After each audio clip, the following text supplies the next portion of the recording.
Nah, sekarang kita masuk pada prediksi kelas 12. Kita mulai pada soal yang pertama.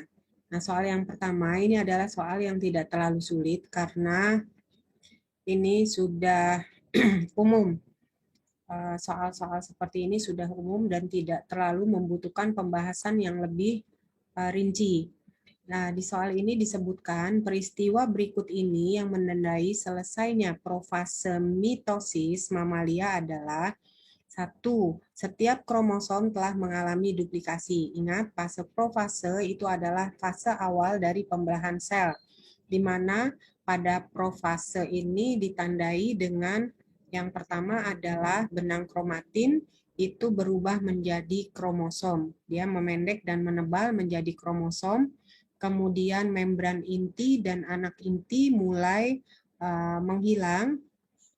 Yang berikutnya, kromosom menduplikasi menjadi kromosom dengan 2 kromatid. Setelah itu dia menyebar dan mulai akan berderet ke bidang pembelahan. Nah, ini akan segera masuk ke fase metafase.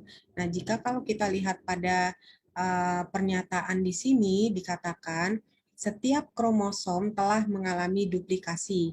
Nah, ini betul. Kromosom itu pada fase mitosis, profase mitosis sebenarnya sudah mengalami duplikasi atau pelipat gandaan jumlahnya pada fase interfase. Cuma kalau kita istilahkan rumahnya masih satu tapi orangnya masih isi orangnya itu ada 2. Nah, ketika dia menduplikasi, dia sudah menempati rumah masing-masing, satu orang, satu rumah, istilahnya seperti itu. Kemudian yang kedua, membran inti dan anak inti tidak jelas. Nah, ini tandanya mereka sudah mulai menghilang. Kemudian terbentuk benang spindle, di mana sentrosom ini membelah menjadi 2 sentriol. Nah, di antara kedua sentriol itu terbentuklah benang-benang spindle. Benang spindle inilah yang nanti akan memegang kromosom pada bagian kinetokornya. Sekarang kita lihat yang keempat, kromosom hasil penggandaan telah berpasangan. Pada peristiwa profase tidak ada kromosom yang berpasangan. Jadi kromosom itu menyebar dengan acak di dalam sel. Nah, berarti dengan demikian kita tahu untuk soal ini pernyataan yang benar adalah dari nomor 1, 2, dan 3. Nah, ini pernyataan seperti ini jawabannya adalah yang A. Kita lihat soal yang kedua, tapi sebelumnya kita lihat dulu teorinya. Di sini tentang PCR. Ya, PCR itu adalah alat untuk bagaimana melipat gandakan DNA dengan jumlah besar dan dalam bentuk yang seragam dan dalam jumlah yang besar. Nah, di sini ada istilah yang namanya untuk DNA itu digandakan atau yang namanya replikasi, itu diperlukan semacam enzim yang nanti akan membuat cetakan dari basa-basa nitrogen komplementernya. Jadi DNA polimerase ini adalah enzim yang digunakan ketika DNA bereplikasi. Replikasi DNA yang diakui saat ini adalah dengan cara semi konservatif, yaitu diawali dengan membukanya pilihan dari DNA, kemudian masing-masing benang DNA ini nanti akan membuat cetakan atau anakannya dengan arah yaitu dari 5 ke 3. Arah cetakan atau arah jalannya dari DNA polimerase ini. DNA polimerase ini memiliki 2 peran penting dalam replikasi, yaitu aktivitas polimerase eksonuklease yang akan melakukan peristiwa replikasi dari arah 5 ke 3. Sedangkan aktivitas proofreading eksonuklease ini akan bergerak dari arah 5 ke 3. Nah, ini yang nanti akan membentuk yang namanya fragmen Okazaki. Saat polimerase berikatan dengan DNA, ia menambahkan nukleotida ke arah 5 dan 3. Nah, sekarang kita lihat di sini. Benang ini adalah arahnya dari 5, ini yang sini ya, 5 ke 3. Nah, maka datanglah DNA polimerase ini. Nah, DNA polimerase ini akan membuat cetakannya. Nah, kita lihat di sini, Ini kan benang induk, nah dia akan memberikan cetakannya yang berupa pasangannya. Kalau di sini basa nitrogennya adenin, maka dia akan berpasangan dengan timin, ya, dan seterusnya, sehingga terbentuklah pita anakannya. Nah, ini berjalan normal, ya, dari arah 5 ke 3, makanya disebut aktivitas polimerase eksonuklease. Nah, sekarang bagaimana dengan yang di sini? Arahnya itu berlawanan, ya, arahnya berlawanan, jadi makanya dia akan terputus-putus karena arah yang 3 ke 5. Nah, arah benang cetakan yang terputus-putus ini yang disebut dengan nama fragmen Okazaki. Nah, ini nanti akan disempurnakan oleh adanya enzim yang namanya ligase yang akan menyambung patahan-patahan atau fragmen-fragmen yang terbentuk yang tidak sempurna. Nah, ini adalah proses replikasi DNA secara normal. Nah, lalu sekarang ada suatu alat yang bisa merangsang atau mereplikasi DNA secara in vitro. Kenapa ini dilakukan? Karena kalau kita hanya mengandalkan DNA yang bereplikasi secara normal, maka proses pembentukan dari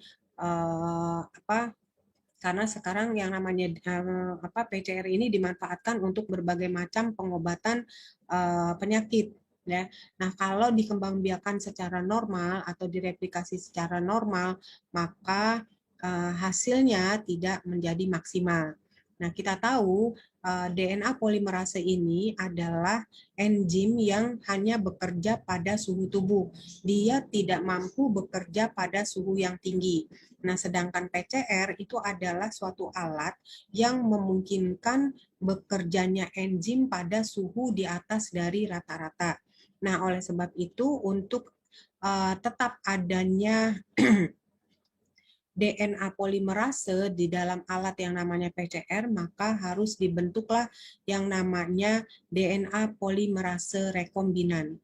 Nah, jadi di sini DNA polimerase rekombinan ini yang sudah dimodifikasi itu sebenarnya berasal dari yang namanya tag DNA polimerase. Jadi untuk mengganti DNA polimerase yang alami, maka dibuatlah tag DNA polimerase. Tag DNA polimerase ini sebenarnya adalah DNA polimerase rekombinan yang komposisi dari basa-basa nitrogennya itu sudah dimodifikasi sehingga dia tahan terhadap situasi atau suhu yang sangat tinggi. Makanya dia dikatakan sangat termostabil. Ya, termostabil artinya dia stabil pada suhu yang sangat tinggi. Seperti yang sudah kamu lihat pada video sebelumnya, bagaimana bekerjanya alat yang namanya PCR ini. Jadi PCR ini memang dia awal mulanya akan melepas ikatan dari DNA, benang DNA, kemudian menggandakannya, digandakan lagi sehingga didapatkan pemurnian dari DNA sasaran atau DNA target sesuai dengan kebutuhan dari manusia. Nah, kita tahu sekarang apa itu sebenarnya PCR. PCR ini adalah polymerase chain reaction atau PCR. Ini adalah teknik replikasi atau penggandaan DNA yang dapat dia menghasilkan salinan DNA tertentu dalam jumlah yang besar secara in vitro. Nah, PCR ini digunakan di bidang biologi dan kedokteran, termasuk penelitian biologi molekuler, diagnostik medis, dan ekologi. Nah, untuk bisa berjalannya alat ini, PCR, maka diperlukan alat-alat atau komponen-komponen atau bahan. Yang pertama adalah tag DNA polimerase.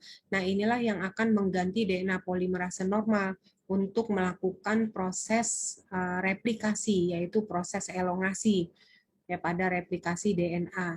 Yang kedua, diperlukan DNA primase.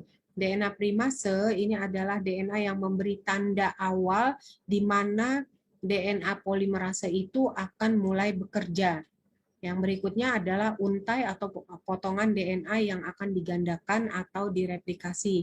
Nah, inilah yang merupakan unit terpentingnya karena ini yang akan digandakan yang mempunyai tujuan DNA dengan kode-kode tertentu dengan tujuan tertentu. 3 langkah dalam proses pembuatan salinan DNA dengan menggunakan PCR ini, yaitu yang pertama proses denaturasi. Denaturasi ini pada suhu yang sangat tinggi 96 derajat Celcius ini akan mengakibatkan benang DNA target atau sasaran itu membuka dari pilinannya. Kemudian setelah membuka, datanglah DNA primase menempel pada titik tertentu untuk memberikan langkah awal di mana tak DNA polimerase itu harus menempel. Kemudian setelah menempel, tak DNA ini akan berjalan memberikan pasangan pada basa-basa nitrogen dari benang induk, sehingga nanti akan terbentuklah pita anakan, baik benang yang di atas maupun benang yang di bawah. Nah, dari penjelasan tadi, tentunya kamu sudah bisa menjawab dari pertanyaan berikut. Pernyataan yang terkait dengan enzim tak DNA polimerase yang digunakan dalam PCR atau polymerase chain reaction, yaitu yang pertama, tahan terhadap suhu tinggi yang digunakan pada dalam proses PCR. Betul kan tadi? Karena tak DNA polimerase ini adalah enzim yang mengganti dari kerja DNA polimerase. Dia merupakan DNA polimerase rekombinan, sehingga sudah dimodifikasi sedemikian rupa dia mampu bertahan pada suhu yang tinggi. Makanya tadi disebut dengan nama termostabil. Terlibat dalam proses denaturasi, betul, annealing dan extending. Nah, ini yang tidak terlibat pada yang di aktivitas dari tak DNA polimerase. Jadi hanya satu di DNA denaturasi ini aja. Berikutnya berfungsi menambahkan basa DNA ke untai tunggal satu persatu dengan arah 5 ke 3. Nah, inilah yang sebenarnya arah yang normal. Nah, kalau misalnya 3 ke 5, berarti dia akan terbentuk yang namanya fragmen Okazaki. Nah, ini yang tidak diharapkan dari PCR. Berikutnya, diekstraksi dari bakteri golongan Eubacteria. Ya, jadi yang namanya ekstraksi ini tidak ada kaitannya dengan PCR. Jadi dari sini kita bisa menyimpulkan untuk soal ini jawaban yang benar adalah 1, 2, dan 3 atau A. Nah, berikutnya pernyataan yang tepat mengenai hasil akhir dari proses oogenesis pada ovarium wanita. Nah, ini juga sudah jelas dan sudah berulang kali soal-soal seperti ini, dan soal ini adalah soal-soal yang umum. Yang pertama, dikatakan di sini hasil akhir dari proses oogenesis akan terbentuk gamet haploid. Nah, gamet haploid ini juga benar karena memang proses oogenesis akan membentuk gamet haploid atau gamet N. Ovarium berautosom X. Yang namanya ovarium itu ovum berautosom X. Autosom itu tidak ada simbol X atau Y, tapi yang ada simbol X atau Y itu adalah gonosom. Berarti ini tidak benar. Kemudian akan dihasilkan satu ovum 3 polosit, itu benar. Ovum berkromosom homolog, enggak. Kromosom homolog itu hanya ada pada sel somatik. Berarti yang benar adalah 1 dan 3. 1 dan 3 jawabannya adalah B. Berikutnya, peristiwa domestikasi merupakan salah satu faktor yang dapat menyebabkan spesiasi. Ini betul ya, karena kalau kita melakukan peristiwa domestikasi, domestikasi itu adalah proses bagaimana membuat hewan atau tumbuhan liar menjadi hewan atau tumbuhan rumahan, atau yang disebut dengan nama domestik atau ya tidak liar, ya tidak liar. Jadi dari liar menjadi tidak liar atau adaptif dengan lingkungan perumahan. Nah, terus pada proses domestikasi tersebut dapat melibatkan tahap apa saja. Nah, kita lihat yang namanya domestikasi itu kan berarti kita memindahkan dari lingkungan yang liar atau hutan itu ke lingkungan yang memang sudah tertata, yaitu lingkungan manusia. Nah, berarti di sini merubah habitat itu benar. Bahwa terjadi perubahan habitat dari liar menjadi jinak. ya, di liar atau lingkungan yang bebas, nah menjadi lingkungan yang tidak bebas. Terus pada peristiwa domestikasi memang terjadi peristiwa kawin silang, di mana hewan atau tumbuhan yang liar itu ketika akan diubah menjadi tanaman yang jinak atau hewan yang jinak, itu harus disilangkan dengan hewan atau tanaman setempat, lokal setempat. Yang berikutnya terjadi peristiwa seleksi. Manusia itu yang memilih mana hewan yang akan didomestikasi dan mana yang tidak. Maka disitulah akan ada peristiwa seleksi. Nah, yang keempat, modifikasi. Tidak ada peristiwa modifikasi yang dapat menjadikan domestikasi. Jadi, domestikasi ini sebenarnya terjadi secara alamiah. Nah, jadi di sini jawaban yang benar adalah 1, 2, dan 3. Maka jawabannya adalah A. Yang berikutnya, transplantasi sel punca atau yang disebut dengan nama stem cell untuk pengobatan tidak dapat dilakukan dari donor. Nah, ingat bahwa pengobatan dengan stem cell itu bisa diambil dari si pasien itu sendiri, ya, si pasien itu sendiri. Jadi juga bisa dilakukan dari orang lain. Tapi yang lebih efektif adalah apabila sel stem cell-nya itu diambil dari si pasien itu sendiri untuk menghindari adanya penolakan oleh tubuh. Ya, jadi seperti ini. Nah, ini berarti kalau kita lihat tidak dapat dilakukan dari donor. Nah, di sini memang benar itu tidak dapat dilakukan dari donor, ya. Nah, sebab sel punca memiliki kemampuan unipotensi. Kemampuan unipotensi itu adalah kemampuan yang hanya dihasilkan, yaitu suatu sel punca atau stem cell hanya dapat menghasilkan satu jenis sel tertentu dan mampu memperbaiki diri sendiri yang tidak dimiliki oleh sel yang bukan sel punca. Nah, kita tahu di dalam tubuh kita hanya ada 2, pada jaringan yang dewasa masih terdapat sel punca, yaitu pada sumsum tulang, dan satu lagi adalah pada epitel dinding usus bagian dalam, terutama pada dinding usus 12 jari atau duodenum. Nah, kalau kita lihat berbicara dari pernyataan di atas ini adalah benar, di bawah juga benar, tapi tidak ada berkaitan satu sama lain. Maka jawabannya adalah B. Kemudian kita lihat pada proses berikutnya, yaitu di sini materinya menuju pada proses fotosintesis. Nah, bagian daun tumbuhan jagung berikut tempat terjadinya fiksasi CO2 oleh ribosa bifosfat ditunjukkan oleh nomor. Sekarang kalau kita lihat jaringan yang ditunjuk oleh nomor 1 ini adalah jaringan palisade atau mesofil. Kemudian nomor 2 ini adalah epidermis. Kemudian nomor 3 ini adalah stomata. Nomor 4 ini adalah sel seludang daun. Yang nomor 5 ini adalah xilem atau floem. Nah, berarti di mana tempat terjadinya fiksasi? Ini adalah tanaman C4. Ini adalah daun jagung. Nah, di mana tempat terjadinya fiksasi CO2 oleh RUBP?